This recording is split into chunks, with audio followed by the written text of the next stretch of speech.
everybody, welcome back to part 2 of my Tunisian crochet with me. Quite honestly, I am doing this on the fly. I am totally winging it because this is a pattern that is completely made up by me. So in our last video, which I will put a link in the description box below for part 1 and the intro, but in our last video we made 2 of these pieces right here. Today we're going to be making little spiral thingies. My boys used to call things like that doings when they were little.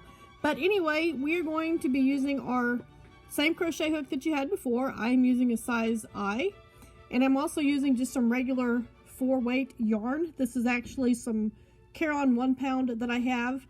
And yeah, so this is just going to be a regular crochet. There is no Tunisian involved in this.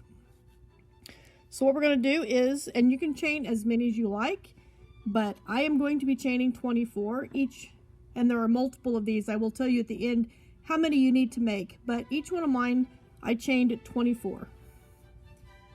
2, 3, 4, 5. Everybody knows how to make a chain, right?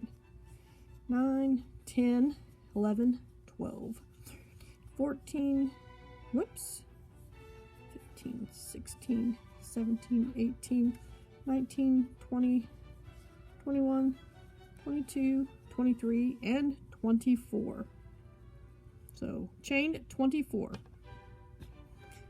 And we're going to do, and most of the curly cues you see are a lot tighter than this.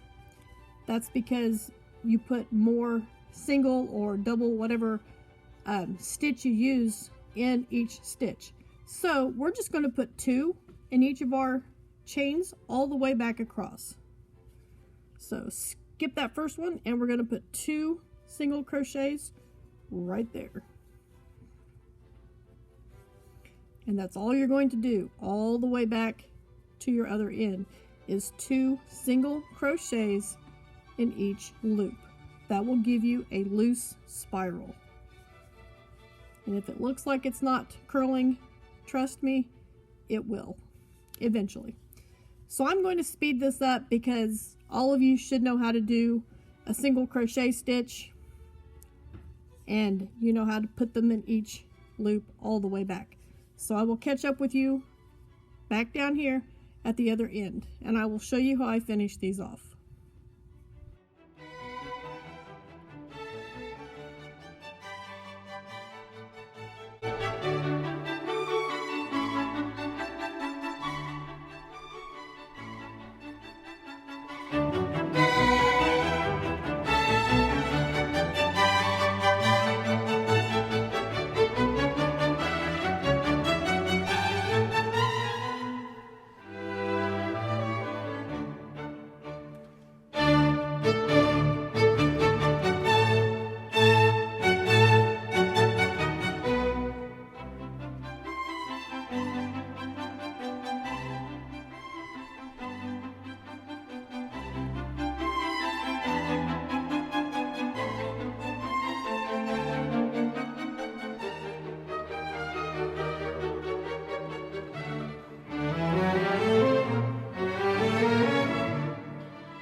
Okay, now we were here at our first chain, or at the end of our progress, you know, on making the, and if you pull that, it'll stretch. That's how you get the long, skinny ones. Or you can leave it all scrunched up and make it that way. But here at our last stitch, I'm just going to finish off like I normally would. Pull that up just a little bit. We don't need a whole lot. I'm going to snip my yarn. And what I'm going to do is just tie these 2 together.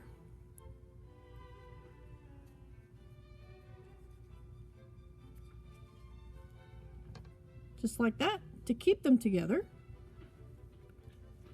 And there we have one of our little stretched out curly cues.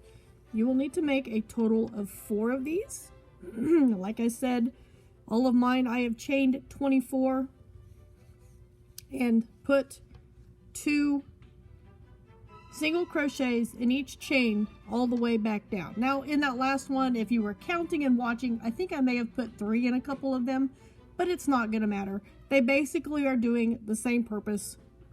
It's just one little spot might be a little bit curlier than the rest. So you need to make 4 of these, and I will be back in a few days with the next part of the video where I will show you what we're going to do with these, how I'm going to attach them, and the next step in this Crochet With Me series.